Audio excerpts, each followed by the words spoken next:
নমস্কার বন্ধুরা, welcome to এসটিওনিক sports. বন্ধুরা, এই ভিডিওতে আমরা কথা বলবো বেশ কিছু ফুটবল আপডেট নিয়ে, যেখানে ট্রান্সফার নিউজ শেয়ার করার রয়েছে, বেশ কিছু অফিসিয়াল আপডেট আসছে, সেগুলো নিয়ে তোমাদের সঙ্গে আলোচনা করার রয়েছে।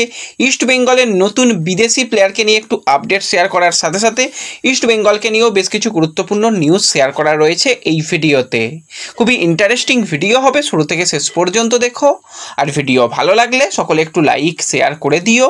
আর যারা চ্যানেলে প্রথমবারের জন্য এসেছো, মনে করে চ্যানেলটাকে সাবস্ক্রাইব করে নিও, তাহলে প্রিয় দলের খেলার সমস্ত আপডেট তোমরা এখানে পেয়ে যাবে। তো চলো আর দেরি না করে ভিডিও শুরু করা যাক। তো প্রথমে আমরা যদি ইস্ট বেঙ্গলের দিকে তাকাই, তো ইস্ট বেঙ্গলের কিন্তু সিএফএল এর গ্রুপ চ্যাম্পিয়ন হয়ে তারা কিন্তু সুপার 6 খেলবে। কিন্তু সুপার 6 কবে খেলা হবে, কীরকমভাবে সুপার 6 আয়োজন করা হবে, সেই নিয়ে কিন্তু এখনও পর্যন্ত অফিসিয়াল কিছু আপডেট আসেনি।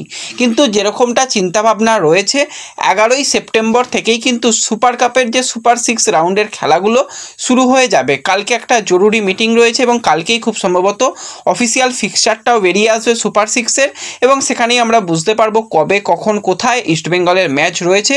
খুব সম্ভবত ইস্টবেঙ্গল গ্রাউন্ডে একটা ম্যাচ দেওয়ার চিন্তাভাবনা রয়েছে। ইস্টবেঙ্গল গ্রাউন্ড তো পুরোপুরি প্রস্তুত হয়ে গেছে। এবছর তো কোনোরকমভাবে ইস্টবেঙ্গল গ্রাউন্ডে খেলা হলোই না, মোহনবাগান মাঠেও খেলা হয়নি, খারাপ ব্যাপার, কলকাতার বাইরেই সব কিছু খেলতে হলো।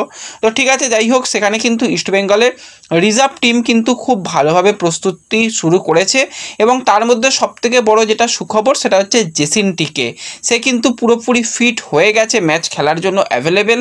সেও কিন্তু খুব ভালোভাবে অনুশীলন করছে, দলের সঙ্গে কিন্তু দ্রুত মানিয়ে নেওয়ার চেষ্টা করছে। এই সিজনটা জেসিনের জন্য খুব একটা ভালো গেল না, কারণ জেসিন অন্যান্য সিজনে অনেক বেশি গোল করতে দেখা গেছে, কিন্তু চোট আঘাতের সমস্যায় প্রথম দিকে একটুখানি ফিটনেস ইস্যু ছিল, তারপরে এসে আবারও গোলফোল করছিল, আবারও ডার্বি ম্যাচে তোমরা দেখেছিলে জেসিন ছিটকে যায়। তো জেসিন ফিরছে, ইস্টবেঙ্গলের শক্তি কিন্তু বেশ কিছুটা বাড়বে।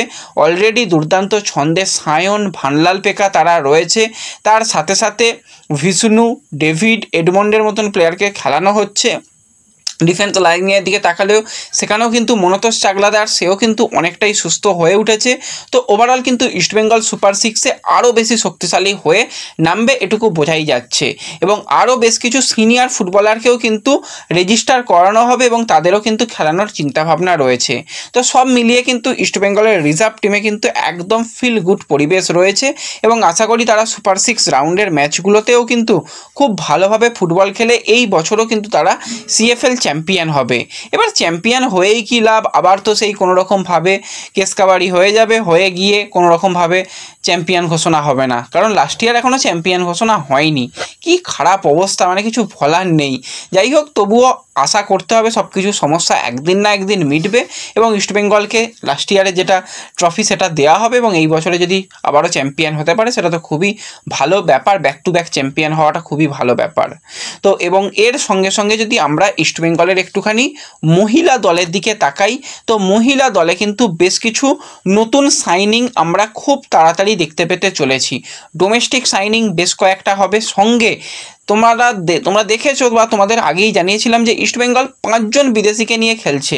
আরও একজন বিদেশি হলে খারাপ তো হতো না, কারণ এএফসিতে 6 জন বিদেশিকে খেলানো যায়, কোনো রকম অসুবিধা নেই।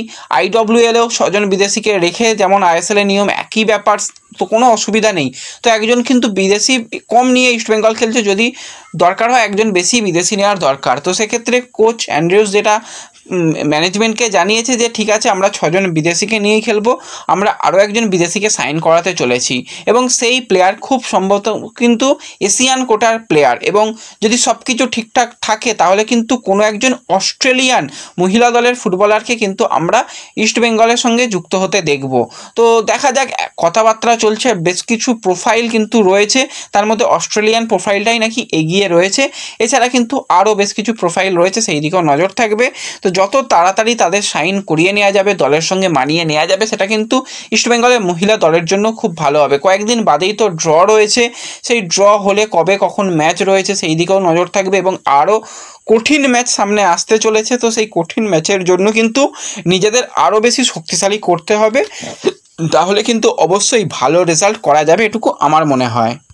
এবার যদি আমরা ইস্টবেঙ্গলের একটুখানি সিনিয়র দল নিয়ে কথা বলি, তো সিনিয়র দলের কিন্তু কিছু কিছু প্লেয়ার আসতে চলেছে খুব তাড়াতাড়ি, যেরকমটা শোনা যাচ্ছে 15 তারিখের মধ্যেই কিন্তু সমস্ত বিদেশি প্লেয়ার চলে আসবে, কোচিং স্টাফও চলে আসবে এবং রীতিমতন হামিদ আহাদাত সে কিন্তু কলকাতায় এসে গেছে।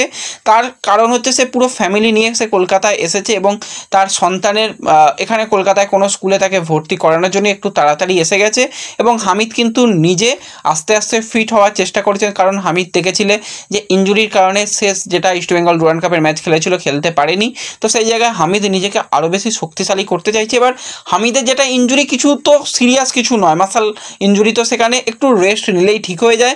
সেই রেস্টের পর সে কিন্তু আবারও রিহ্যাব শুরু করে দিয়েছে এবং পরবর্তী সুপার কাপের আগে নিজেকে আরও বেশি শক্তিশালী করতে চাইছে হামিদ, কারণ হামিদের ওপর অনেকটাই গুরুদায়িত্ব থাকবে। পরবর্তী সময় ডিমিকে ছেড়ে দেওয়া হয়েছে, হামিদের দিকেই সমস্ত ফোকাস কিন্তু থাকবে।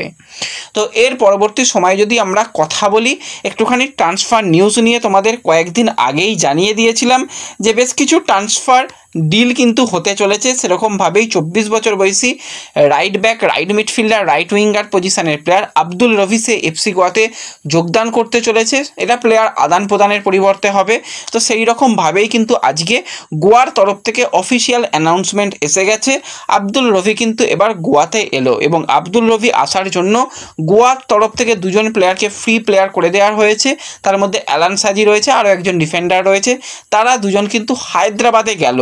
তো এটা একটা দুর্দান্ত সাইনিং হয়েছে গোয়ার জন্য এবং গোয়া তারা অবশ্যই একটা ভালো দল গঠন করতে চাইছে, কারণ তারা এএফসিতে ভালো কিছু করতে চায় এবং আব্দুল রফি মানালোর আন্ডারে খেলেছে, তো খুবই একটা পরিচিত প্লেয়ার, অপশান ভালো, তো সেই কারণেই কিন্তু এই প্লেয়ারকে সাইন করানো হয়েছে। এবং এর সাথে সাথে আমরা যদি গোয়াকে নিয়ে আরেকটুখানি তোমাদের আপডেট দিই, গোয়া কিন্তু কথাবার্তা চালাচ্ছে ওড়িশা এফসির একজন এক্স ডিফেন্ডারের সঙ্গে, তাকে কিন্তু নেওয়ার জন্য চেষ্টা চালানো হচ্ছে, যে কিন্তু একটা সময় ইস্ট বেঙ্গলেও খেলে গেছে। নাম বলছি না, একটু তোমরা গেস করো। সেই প্লেয়ারও কিন্তু গোয়ার দিকে মুভ করার চান্স রয়েছে, এমনকি তার দিকে কিন্তু নজর রয়েছে মুম্বাই সিটি এফসিরও। তো মুম্বাইও কিন্তু এবার দল গঠনের কাজে নেমে পড়েছে, মুম্বাইও কিন্তু সেই প্লেয়ারকে চাইছে।